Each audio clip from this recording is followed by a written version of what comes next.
नमो नारायण। कहानी किस्सा में एक बार आपका फिर स्वागत है। आज हम कहानी लेकर आए हैं एकलव्य की। वीडियो अंत तक देखिएगा क्योंकि इसमें कई ट्विस्ट एंड टर्न्स आएंगे। तो हुआ ऐसा, एक बेचारा गरीब आदिवासी बच्चा, एक मनुवादी। अब मनु इनके काफी बाद हुए थे एकलव्य के, लेकिन फिर भी मनुवादी तो कहना ही पड़ेगा ना। चलो मैं वापस अपनी कहानी के ट्रैक पे आती हूँ, तो मैं कहानी सुनाती हूँ। वो एक गरीब आदिवासी बच्चा आता है और ठाकुरों के गुरु एक ब्राह्मण जो थे उनसे कहता है, गुरुजी मैं तो धनुष चलाना सीखूंगा। लेकिन बच्चा गरीब और आदिवासी था, इसलिए उसको शिक्षा के अधिकार से वंचित कर दिया जाता है। मतलब वो ठाकुरों के गुरु, वही ठाकुर जिनके पास सारे कुएं थे, उनके जो ब्राह्मण गुरु हैं वो कहते हैं कि यहाँ तुमको शिक्षा नहीं मिलेगी, भागो। तब वो गरीब बच्चा उनके इंस्टीट्यूट के पास में ही बाहर जाकर अब गुरु की एक मूर्ति बनाता है मिट्टी की, और उसके सामने बैठकर खुद से खुद को तीरंदाजी सिखाने लगता है।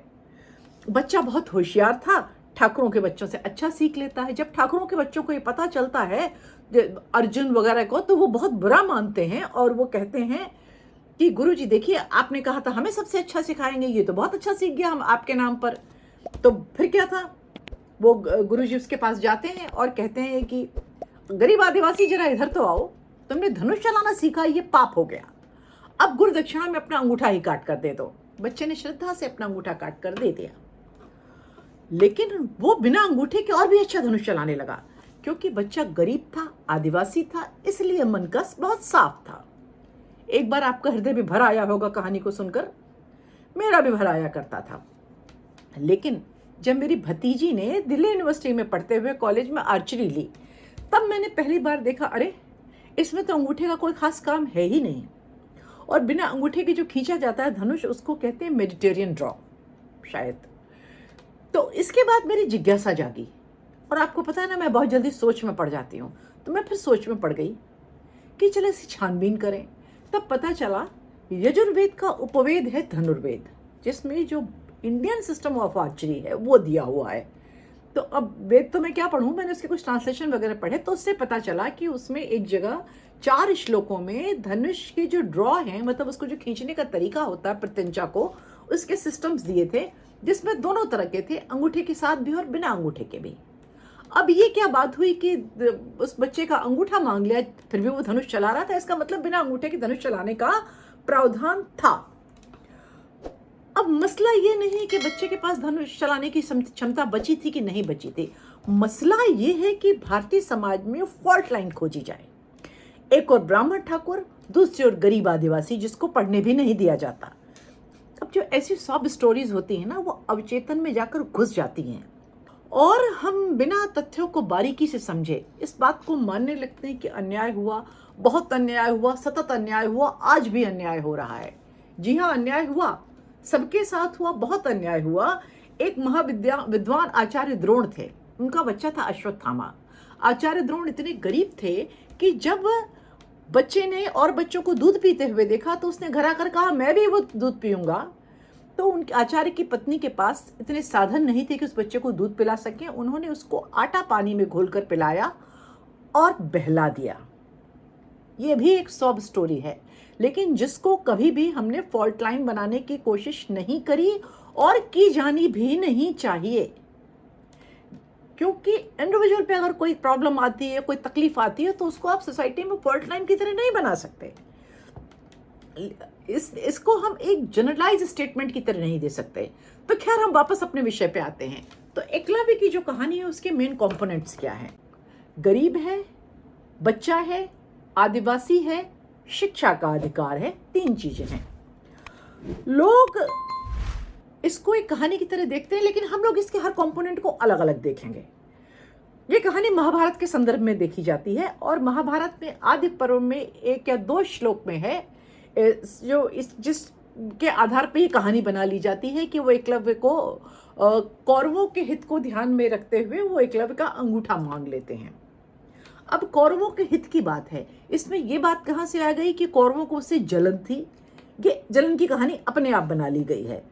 तो अब जो हमारे पुराण हैं, जो हमारे महाकाव्य हैं, इतिहास है, और इतिहास को देखने का एक तरीका यह है कि एक सोर्स में पर्याप्त जानकारी न मिले तो पूरा एक लॉजिक और पूरा एक घटनाक्रम जो है बनाने के लिए और सोर्सेस भी को खंगालना चाहिए। तो महाभारत एकलव्य की कहानी नहीं है। महाभारत जो है कौरव पांडवों की लड़ाई की कहानी है, जिसमें एकलव्य का सरसरी तौर पे विवरण दिया हुआ है। आदि पर्व में इस कहानी से ये पता चल जाता है, जिसका मैं पीछे जिक्र कर चुकी हूं, कि ये किसी निषाद राज का पुत्र था। अब वो निषाद राज कौन थे? अगर हम रामायण को देखें उठाकर और महाभारत को भी आगे देखें, तो निषाद जो थी बहुत स्ट्रांग कम्युनिटी थी, उनकी सेना बहुत स्ट्रांग थी, उनका अपना राज्य था।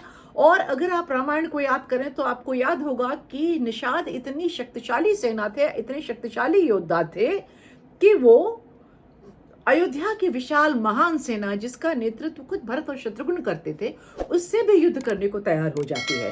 तो ये कहना कि वो दलित थे, एकदम ये एक बाद का कंस्ट्रक्ट है। वो दलित नहीं थे, वो राजा थे। और इसके बाद की अगर हम बात करें तो वो हमको हरिवंश पुराण में इसके बहुत से उल्लेख मिलते हैं। हरिवंश पुराण में हरि के वंश की कहानी है, और हरि के वंश की यानी कृष्ण जी के अवतारों की, विष्णु के अवतारों की।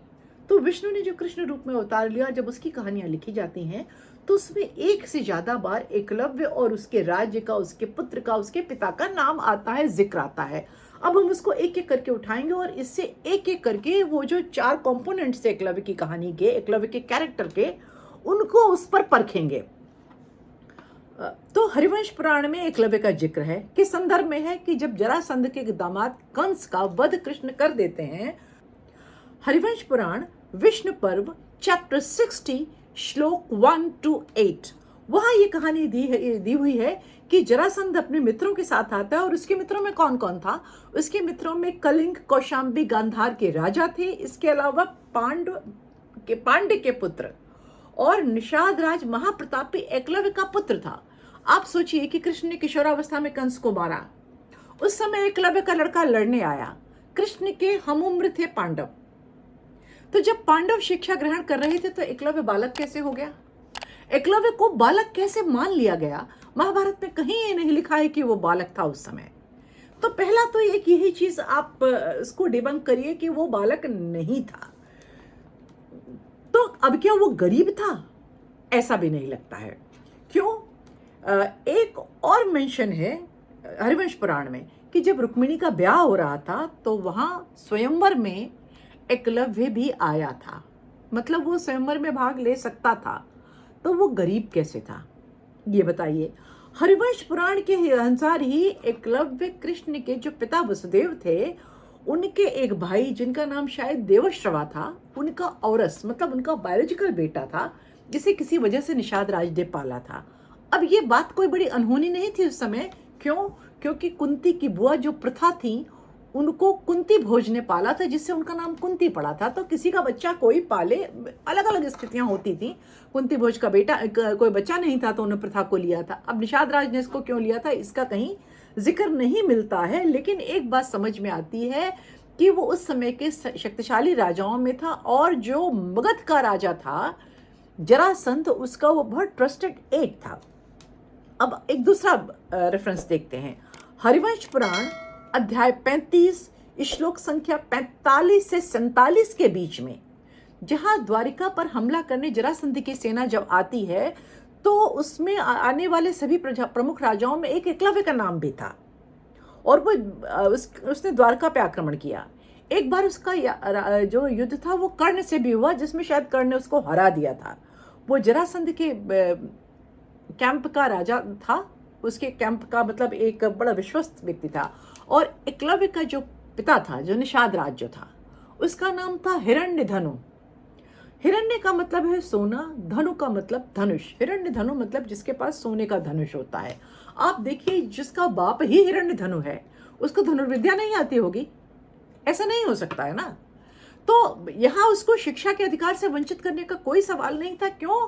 क्योंकि वो युद्ध विद्या में बहुत शिक्षित था। पांडव जब पढ़ने आए, उसके पहले से वो युद्धों में भाग ले रहा था। तो अब पहली बात तो वो बालक नहीं था, दूसरी बात वो मार्जिनलाइज्ड नहीं था, और तीसरी बात वो शिक्षा के अधिकार से वंचित नहीं किया गया था। अब अगला प्रश्न आता है, तो उसका अंगूठा काटा क्यों गया? अब अगर काटा गया तो उसके पिता ने प्रतिरोध क्यों नहीं किया? तो देखिए, जिसने भी महाभारत पढ़ी है, जिसने भी थोड़ी भी महाभारत पढ़ी है, उसको पता है कि हस्तिनापुर और जो मगध थे वो कोई मित्र देश नहीं थे। तो अब आप ये देखिए कि आचार्य द्रोण का जो गुरुकुल था वो कोई साधारण गुरुकुल नहीं था। वहां साधारण बच्चे नहीं पढ़ते थे कि कोई भी टहलता हुआ आए और वहां आकर बैठ जाए और पढ़ने लगे। वो हस्तिनापुर के राजकुमारों को सैन्य प्रशिक्षण, मिलिट्री वॉरफेयर सिखाने का एक एक्सक्लूसिव इंस्टीट्यूट था, जहां पर कृपाचार्य पहले से उन लोगों को सिखा रहे थे। बाद में उनको एडवांस शिक्षा देने के लिए भीष्म पितामह ने स्वयं गुरु द्रोणाचार्य को हैंड पिक किया था और अपॉइंट किया था। अब ऐसी जगह में कोई भी आदमी, खासतौर पर कोई शत्रु देश का कोई राजा राजकुमार आए और कहे मुझे भी वहां सीखना है, तो उसको तो भगाया ही ना जाएगा। महाभारत के उद्योग पर्व में साफ साफ लिखा हुआ है कि कुरुओं के हित को ध्यान में रखते हुए गुरु द्रोण ने उसको शिक्षा देने से मना किया था। अब इसको अर्जुन के कॉम्पिटिटर होने से कैसे जोड़ लिया लोगों ने, ये लोगों को पता होगा, मेरी समझ के बाहर बात है। खैर, उसके बाद वो क्या करता है कि वो वहां से जाने की बजाय पास ही में जंगल में छुप जाता है। वो जंगल में छुपा हुआ है। अब इसकी कहानी उसमें मिल रही है महाभारत में कि आचार्य द्रोण अपने शिष्यों के साथ शिकार करने निकलते हैं। उनके साथ में कुत्ता भी है। कुत्ता एकलव्य को देखकर भौंकने लगता है। तब उसको भौंकने से रोकने के लिए एकलव्य उसके मुंह में बाण भर देता है। इसका मतलब जो हमारे कहानीकार लोग हैं, हमारे इतिहासकार महान लोग हैं, उन्होंने ये निकाला कि उसके ध्यान में बाधा पड़ रही थी अभ्यास में। अब आप सोचो कि उस जंगल के अंदर कोई साउंड प्रूफ टर्फ था कि जिसको आवाज नहीं आती थी, कुत्ते की आवाज से बाधा पड़ गई। वहां हवा भी चलती होगी, चिड़िया भी बोलती होंगी, जानवर भी बोलते होंगे, लेकिन दर्द ऐसा लगता है इसको सुनकर कि उनको कुत्ते की आवाज से ऐसा लगा कि उसकी आइडेंटिटी रिवील हो जाएगी, उसका वहां रहना उजागर हो जाएगा। लेकिन कुत्ता भी जो था ना, निरा कुत्ता ही था। वो तब तक भाग दौड़ करता रहा जब तक सब वहां आ न गए, उन्होंने एकलव्य को देख नहीं लिया। अब आप सोचिए, जहां अमेरिकन नेवी सील की ट्रेनिंग होती हो, वहां कोई छुप कर बैठ जाए, और वो भी किसी, जैसे अमेरिका में कोई चाइनीज छुप कर बैठ जाए तो क्या होगा, या जहां पर खड़गवासला में हमारे सैन्य प्रशिक्षण होता है वहां कोई पाकिस्तानी बरामद हो तो क्या होगा। वो सब छोड़ दीजिए, आपके शहर में कोई एलीट स्कूल हो, वहां क्लास के बगल में कोई छुपा हुआ निकले तो क्या आय तौबा मचेगी। सिक्योरिटी सेफ्टी का ये इशू हो जाएगा, है ना। फिर ये तो एक उनकी डिफेंस एकेडमी थी, यहाँ पे कितना बड़ा सेफ्टी का इशू हुआ होगा। लेकिन उसको पकड़ा गया। अब सजा क्या दी जाए? राजकुमार था, इसलिए न तो उसकी जान ली गई और न ही उसको कैद में डाला गया। और जिस तरीके से रामायण में होता है, विभीषण के कहने से वो क्या करते हैं कि दूत है या गुप्तचर है तो उसकी हत्या करने की बजाय उसका अंग भंग करते हैं, उसकी पूंछ में आग लगा देते हैं। तो उसी तरीके से इसका अंग भंग किया गया, इसका अंगूठा काट लिया गया। और जैसा कि हम लोग पीछे समझ चुके हैं कि अंगूठा काटने से कोई धनुष न चलाए, ऐसी स्थिति नहीं आ जाती है। तो इस तरीके से एक प्रतीकात्मक दंड था। और कुर भी जो थे, हिरण्यधनुष से पंगा नहीं लेना चाहते थे, और हिरण्यधनु ने भी, जो उस समय के राजनीति के नियम थे उनका सम्मान करते हुए, इस बात का बदला लेने वो नहीं आया या नहीं आ सका। और आगे का कमाल सुनिए, जिस द्रोण के और एकलव्य के बैर के लिए हमारे यहाँ के लोग जो हैं, हमारे यहाँ के जो इंटेलेक्चुअल्स हैं, वो कहते हैं हाय राम कितना बुरा हुआ। उस बैर की कहानी बताते हैं, उस अत्याचार की कहानी बनाते हैं। जब महाभारत की लड़ाई हो रही थी तो श्रीमान एकलव्य जो थे वो उसी द्रोणाचार्य के सेनापतित्व में, मतलब द्रोणाचार्य जो थे वो महासेनापति थे कौरवों की सेना के, और उनके अंडर वो एकलव्य लड़ने आया था। तो इस तरीके से अब इसमें अगला और सबसे बड़ा सवाल ये है कि आखिर जब ये सारी चीजें हम जैसे डिबंक कर देते हैं कि वो बच्चा नहीं था, वो मार्जिनलाइज नहीं था, वो दलित नहीं था, और उसको धनुष सीखने से चलाने से वंचित नहीं किया गया था, ये सब बातें जब मैं बैठकर देख सकती हूँ, मैं समझ सकती हूँ, तो जो इतने बड़े बड़े हमारे यहाँ लोग विद्वान हो गए जिन्होंने ये कहानी लिख दी और टेक्स्ट बुक में चला दी कि सदियों से दलितों और आदिवासियों पर अत्याचार होता चला जा रहा है, तो आखिर ये सब स्टोरी चली कहाँ से और कैसे ये एक काट सच्चाई की तरह हमारे अचेतन मनों में घुस गई। तो पहली बात तो यह है कि बहुत धीरे धीरे और सिस्टमेटिक तरीके से यह सारी फॉल्ट लाइन्स हमारे अंदर घुसाई गई हैं। मुझे याद है 4th क्लास की मेरी टेक्स्ट बुक में ये कहानी थी, और जिसमें एक ब्लैक एंड वाइट स्केच बना हुआ था कहानी से रिलेटेड, जिसमें एक छोटा सा अधरंगा बच्चा है, फूलमाला पहने एक मूर्ति है, सजे धजे अर्जुन हैं, अजब भाव भंगिमा वाले मोटे तगड़े द्रोणाचार्य हैं, और बेचारे बच्चे को एक छुरी दे रहे हैं। विश्वास मानिए, उस प्यारे बच्चे की फोटो को देखकर मेरे मन में ये बैठ गया था कि द्रोणाचार्य बहुत ही नीच व्यक्ति है, और यही सोच बाद में आदिवासी विरोधी संस्कृति है हमारी, इस रूप में मेरे अंदर ट्रांसफर हो गई थी। बहुत बाद में जब मैं ये जाना कि किसी भी कहानी को सुनकर उसके विश्वास करने पहले 2 बातें देखनी चाहिए। पहली बात, वो कहानी कौन सुना रहा है, दूसरा उस कहानी को सुनाने वाले का उद्देश्य क्या है। तो अब देखिए, ये कहानी सुनाई जिन लोगों ने है वो कौन है? वो तो जैसा मैं अपने हर वीडियो में, हर किताब में एक बात कहती हूँ कि गोरे आए, उन्होंने जितनी फॉल्ट लाइन्स चाही यहाँ खींचनी चाहिए, और उनके बाद जो रह गए भूरे, उनके जाने के बाद जो गोरों के नक्शे कदम पर ही चलते हैं, उन्हीं के दिमाग से सोचते हैं, उनको ये कहानी जो है एक डेवलप करने के लिए, मतलब आप सोचिए कि जब इन लोगों ने अपने यहाँ हिंदुस्तान में बच्चों को भारतीयता पढ़ानी शुरू करी, तो उसमें इतना घासलेट मिलाया, इतना उसको कहना चाहिए यथार्थ को, सत्य को उन्होंने इस तरह से निचोड़ा नचाड़ा और इसको सुनाया। तो जब मैं ये सोचती हूँ कि एकेडमिक से जो भूरे साहब और ये जो आदिवासी हैं इस कहानी को इस तरह से क्यों सुनाते हैं, तो मैं इसकी जड़ पाती हूँ उनके गोरे साहबों के बीच में। देखिए, वो खुद अमेरिका, न्यूजीलैंड, ऑस्ट्रेलिया, अफ्रीका जहाँ गए, वहाँ उन्होंने जो मूल निवासी थे, जिनको हम आदिवासी आज के समय में कह सकते हैं, उनको खत्म ही कर दिया।